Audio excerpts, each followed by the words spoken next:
Question है, इसमें हम एनालिसिस टेबल बनाना सीखेंगे, जिसको हम हिंदी में कहते हैं विश्लेषण तालिका, ठीक है, इंग्लिश में इसको हम एनालिसिस टेबल कहते हैं। देखिए इसकी कोई मार्किंग तो नहीं होती है, लेकिन जब तक ये एनालिसिस टेबल नहीं बन जाएगी तब तक आपके लिए जो न्यूमेरिकल है वो सॉल्व नहीं कर मिलेगा। ओके, तो एनालिसिस जो टेबल सॉल्व की जाती है वो की जाती है आगे के जो अकाउंट्स बनते हैं, जर्नल एंट्री बनती हैं, उनको सॉल्व करने के लिए। तो आइए शुरू करते हैं, और आप भी देखेंगे कि मैंने क्वेश्चन को यहाँ पर आपकी हेल्प के लिए लिख दिया है, और इस क्वेश्चन को यहाँ पर इंग्लिश में मैं नहीं लिख पाया हूँ, हिंदी में ही लिखा है। और देखिए मैं पढ़ता हूँ तो इंग्लिश में पढ़ता हूँ। Madhav purchase a scooter 1 April 2018 on hire purchase system, यानी जो माधव है उसने 1 अप्रैल 2018 को किराए क्रय पद्धति पे एक स्कूटर परचेज किया है। The cash price there were being 40,000, जो यानी नगद मूल्य था वो कितना था, इसका 40,000 रुपये था, ठीक है। He had to pay advance 12,750, यानी 12,750 रुपये इसने नगद पेमेंट किया है। At the time of the taking delivery, delivery लेते समय, ये डाउन पेमेंट होता है। Okay, of the scooter and balance in 3 annual instalment of 10,000 each, और इसका जो बैलेंस चुकाया है वो 10,000 रुपये की 3 किस्तों में चुकाया है। Payable on the last day of each year, यानी प्रत्येक वर्ष के लास्ट में ये पेमेंट दिया जाता है। Vendor charge interest 5% per annum, जो विक्रेता है वो 5% ब्याज चार्ज करता है। और कैलकुलेट द इंटरेस्ट, इंटरेस्ट की गणना कीजिए और एनालिसिस टेबल बनाइए। अब बुक के लिए हम एक तरफ रख देते हैं और हम आपको समझाने का प्रयास करते हैं। देखो जब भी ये क्वेश्चन आपके लिए मिलेगा तो स्टार्टिंग आप करोगे इस तरह से, आप 1 2 3 4 5 कॉलम बनाओगे, ऊपर लिखोगे एनालिसिस टेबल, ठीक है। अब चाहे क्रेता के यहाँ बनाओ चाहे विक्रेता के यहाँ बनाओ, एनालिसिस जो टेबल होगी उसमें कोई चेंजेस नहीं होता है। एनालिसिस टेबल में पहला होता है डेट ऑफ पेमेंट, यानी किस किस डेट को पेमेंट किया है।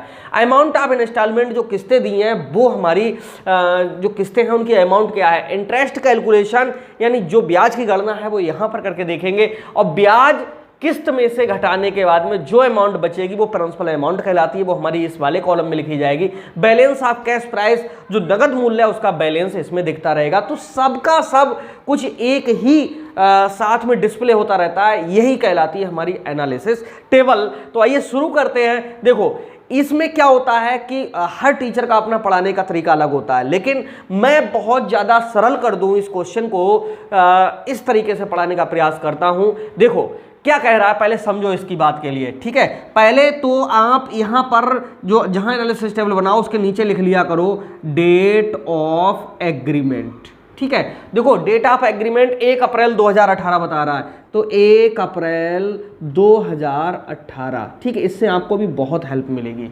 ठीक। अब क्या कह रहा है, 1 अप्रैल 2018 को एग्रीमेंट हो गया, नगद मूल्य 40,000 रुपए, ठीक है। तो नगद मूल्य हम बाद में लिखेंगे, पहले हम देखेंगे कि परचेज प्राइस क्या है, यानी परचेज कितने में किया है। परचेज प्राइस ये रफली लिख लिया करो। परचेज प्राइस है उसका, देखो 12,750 तो उसने तुरंत दिए, तो 12,750 प्लस कर लो 10,000 रुपए की 3 वार्षिक किस्तें दी हैं, यानी 10,000 × 3 बराबर ये कितने हो गए जाकर के, ये 10,000 की 3 से मल्टीप्लाई करेंगे 30,000 और 12 ये हो गए 42,750, ठीक। यानी टोटल पेमेंट करना पड़ रहा है जब वो किस्तों पे परचेज कर रहा है 42,750। इसमें से माइनस कर देंगे कैश प्राइस। अगर हम नगद खरीदते तो हमारा कितने रुपए में मिल जाता, तो ये मिल जाता मात्र 40,000 रुपए में। तो जो अंतर है वो किसका है भैया, अंतर हुआ 2750।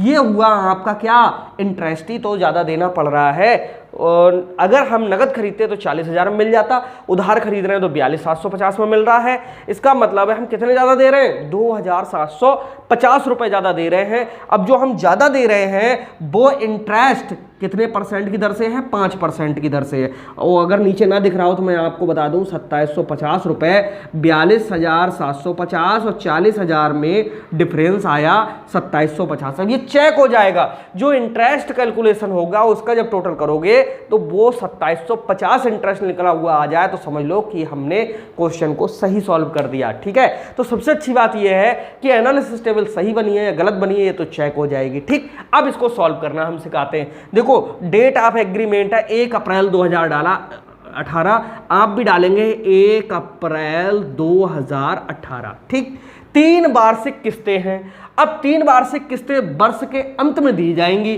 तो वर्ष के अंत में दोगे तो 31/3/2019 आ जाएगी, क्योंकि 1 अप्रैल 2018 के एक वर्ष बाद 31/3/19 होगी, फिर 31/3/2020 होगी, फिर 31/3/2021 होगी। ठीक है भाई, पहली बार में दे रहा है कितने 12,750, यहां पर पे कर रहा है कितने 10,000, यहां पर पे कर रहा है 10,000 और यहां पे कर रहा है 10,000। अगर नगद खरीदता तो ये कितने में खरीद लेता 40,000 रुपए में, वो वहां पर लिख दो। ठीक है, पहली किस्त जब लेकर के गया 12,750, भाई डाउन पेमेंट है, आज ही खरीद रहे हैं, आज ही पेमेंट कर रहे हैं, तो कोई इंटरेस्ट तो उसमें हुआ नहीं।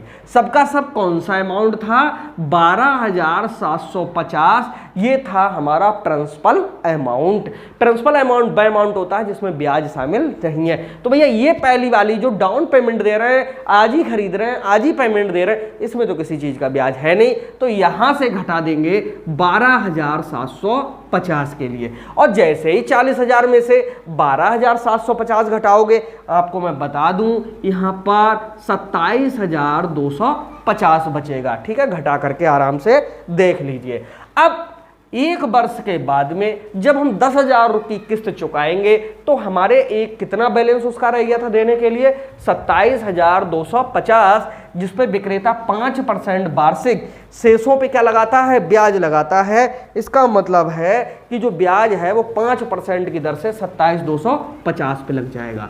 27,250 का 5/100, देखो 2 जीरो से ये यहां पर पॉइंट आ जाएगा, इनकी गुणा कर लो, चाहे रप्पे कर लो, चाहे यहीं कर लो, यहीं किया करो। 5 जीरो का 0 आएगा, 5 पंजे 25 आएगा, 5 दूनी 10 और 2 12 आएगा, 5 सत्ते 35 और 1 36 आएगा, और 5 दूनी 10 और 3 हासिल के 13 आएगा। 2 के बाद पॉइंट, भैया आप देख रहे हो 1362 रुपए 50 पैसे हैं।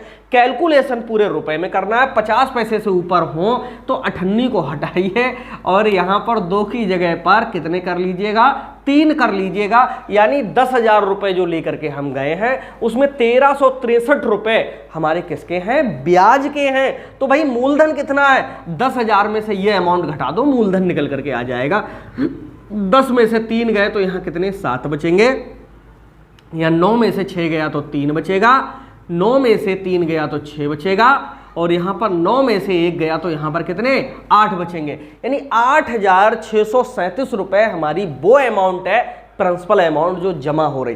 किस्त तो हम 10,000 दे रहे हैं, लेकिन 10,000 में से 1363 रुपीज ओनली हमारा किसका हो गया इंटरेस्ट का हो गया।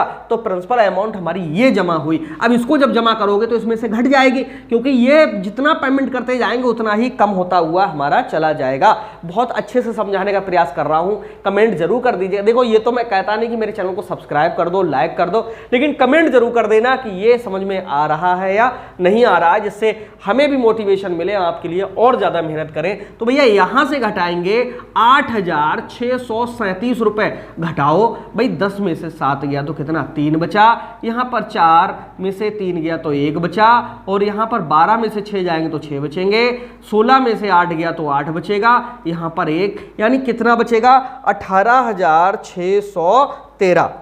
ठीक है, इस अमाउंट को अब हम जब अगले 10,000 रुपए लेकर के जाएंगे तब तक फिर से 1 साल हो जाएगा। अब इसी अमाउंट पे फिर से हमारा 18,613 पे 5/100 लग जाएगा। 2 जीरो हटाइए, यहां पर पॉइंट रख दीजिएगा। 5 यहाँ 15 होता है, 5 एकम 5 और 1 6 आ जाएगा, 5 छक्का 30 होता है, 5 अट्ठे 40 और 3 43 होता है, 5 एकम 5 और 4 9 होता है। भाई 2 के बाद में पॉइंट लगा हुआ है तो यहां पर पॉइंट हमारा आया हुआ है 930 रुपए 65 पैसे हुए। मैंने बताया कि अगर 50 पैसे से ऊपर है तो सीधे रुपए में कन्वर्ट, यानी 930 रुपए की जगह पे कितने हो जाएंगे 931 रुपए। ठीक है, यानी जो इंटरेस्ट हुआ इस महीने वो इस वर्ष 931 रुपए हुए। 10,000 लेके जा रहे हो, 931 रुपए तो इंटरेस्ट के ही कटे, तो प्रिंसिपल अमाउंट कितनी जमा हुई भाई 10 में से से 1 गया तो यहाँ कितना 9 बचेगा, 9 में से 3 गया तो यहाँ 6 बचेगा, 9 में से 9 गया तो यहाँ 0 बचेगा, और 10 में से कुछ हासिल लिया तो 9 रह गया था, तो यहाँ 9,069 रुपीज हमारा क्या है, प्रिंसिपल अमाउंट है। अब इस वर्ष में ये जमा हो जाएगा, भाई जमा कर दो 9,069 रुपीज। जब जमा करेंगे तो अब हमारे कितने देने के लिए रह जाएंगे, देखो 13 में से 9 गया तो यहाँ 4 बचा, और यहाँ 10 में से 6 गया तब भी 4 बचा, यहाँ कितना हमारा 5 रह गया, और यहाँ पर 18 में से 9 गया तो 9 रह गया। यानी अब हमारा जो पेमेंट देने को रह गया है वो 9,544 रुपए रह गया है। ठीक है, अब आपको क्या करना है, लास्ट ईयर में अब इतने पे 5% हमें फिर से इंटरेस्ट देना पड़ेगा, लेकिन ऐसा करने पे क्या होगा कि 1-2 रुपए आगे पीछे कैलकुलेशन में आ जाएगा, क्योंकि हमने इसको भी रुपए में कन्वर्ट किया, इसको भी रुपए में कन्वर्ट किया, और ब्याज हमारा होना चाहिए पूरा 2750। ऐसी कंडीशन में क्या करेंगे, किस्त कितने रुपए दे रहे हो, 10,000। ठीक, यहां लिखो सीधे 10,000, उसमें से 9,544 रुपए जो है हमारा क्या है, वो तो मूलधन है। तो बचे कितने भाई, इसमें से घटाएंगे तो यहाँ 6 बचा, और 9 में से 4 गया तो यहाँ 5 बचा, और 9 में से 5 गया तो कितने 456 रुपए, ये हमारा क्या हो गया, इंटरेस्ट हो गया। तो मूल अमाउंट यहाँ पर 9544 यानी पूरी पेमेंट हो जाएगी। 9544 यहाँ पर, इसका जब टोटल करेंगे तो करके देख लो, ये पूरा 40,000 आना चाहिए, आ रहा है। मैं तो जोड़ के देख लिया, ना मानो देखो 7 9 16 और 4 20, 5 और 3 8 और 6 14, 4 18, 2 हासिल के 20। जब लास्ट के 2 अंक मिल गए तो सब मिल जाएंगे, डोंट वरी। ठीक है, इसको और टोटल करके देख लो कि ये 2750 हो रहा है तो एनालिसिस टेबल ठीक है, अन्यथा गलत है। 3 और 1 4 और 6 कितना होता है, 10 होता है। 6 3 9 5 14 और 1 कितना 15 होता है। 3 और 9 12 और 4 16 और 1 हासिल का 17 होता है। 1 और 1 2 2750। बस यही हमारा इंटरेस्ट था 2750, यहाँ पर भी आ रहा 2750। इसका मतलब है एनालिसिस टेबल हमारी बिल्कुल सही बन चुकी है। तो फिर से एक बार सीखेंगे जिससे आपका रिपीट हो जाए।